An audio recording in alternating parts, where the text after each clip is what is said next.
भक्तों, सभी भक्तगणों को मेरा सादर नमस्कार। कार्तिक मास अध्याय 19। जय जय तुलसी मैया, जय जय श्री हरि। राजा पृथु ने कहा कि देवर्षि, आपने तुलसी के इतिहास, व्रत तथा महात्म्य के बारे में कहा।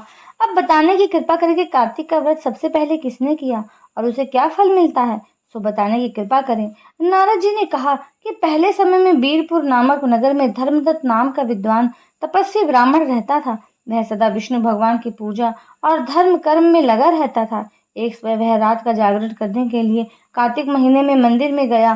पूजा की सामग्री के साथ जब वह भगवान के सामने गया तो उसी क्षण उसने एक भयंकर राक्षसी जो नग्न शरीर और लंबे लंबे दांतों वाली थी उसको देखा। ब्राह्मण उसको देखकर डर कर कांपने लगा।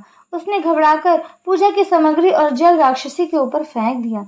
इस जल के प्रभाव से उस राक्षसी के सब पाप नष्ट हो गए और उसने अपना पूर्वजन्म स्मरण हो गया। वह हाथ जोड़कर ब्राह्मण के चरणों में गिर पड़ी और बोली कि हे विप्रवर, मैं कलहा नाम की राक्षसी हूँ और पहले जन्म के कर्मों से मैं इस दशा को प्राप्त हुई हूँ। कृपा करके आप मुझे ऐसा उपाय बताएं जिससे इस दशा से मेरा उद्धार हो सके। ब्राह्मण ने कहा, हे कलहा, जिन कर्मों के प्रभाव से तेरी यह दशा हुई है सो प्रकट कर। कलहा ने कहा, पहले जन्म में मैं एक भिक्षुक ब्राह्मण की पत्नी थी। मैंने अपने पति को कभी सुख नहीं दिया, कभी अच्छा खाने को उन्हें नहीं दिया, सदा उनसे लड़ती रहती थी। मेरा पति मुझसे रुष्ट होकर दूसरी शादी के लिए तैयार हुआ, तब मैंने विष खाकर आत्महत्या कर ली थी।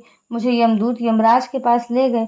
तब यमराज चित्रगुप्त से पूछा कि इसके क्या कर्म है। चित्रगुप्त ने कहा कि इसने जीवन भर कोई अच्छा काम नहीं किया है। इसने अपने पति को भी अच्छा खाने को नहीं दिया और स्वयं अच्छा खाती थी। इस कर्म से वह अपने विष्टा खाने वाली बगुली योनि में जाएगी। दूसरा, सदा अपने पति से ईर्ष्या द्वेष करती थी, इसके फल से सूकर योनि में जाएगी। तीसरा, इसने अपनी आत्महत्या की, इससे इसको प्रेत योनि मिलेगी। इसको 500 वर्ष के लिए निर्जन देश में भेज दो।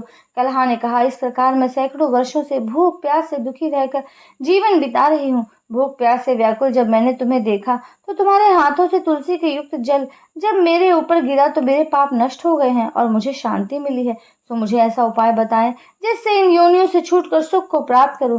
कलहा की बातों को सुनकर ब्राह्मण धर्मदत्त तो उसको योनि से छूटने का उपाय सोचने लगा। श्री कृष्ण गोविंद हरे मुरारी, हे नाथ नारायण वासुदेवा, राधे कृष्ण कृष्ण कृष्ण राधे कृष्ण कृष्ण कृष्ण।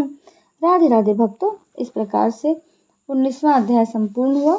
आशा करती हूँ कि आप इससे लाभ प्राप्त करेंगे और अधिक लाभ प्राप्त करने के लिए मेरे चैनल को सब्सक्राइब करें, बेल आइकन को प्रेस करें, वीडियो को अधिक से अधिक शेयर करें।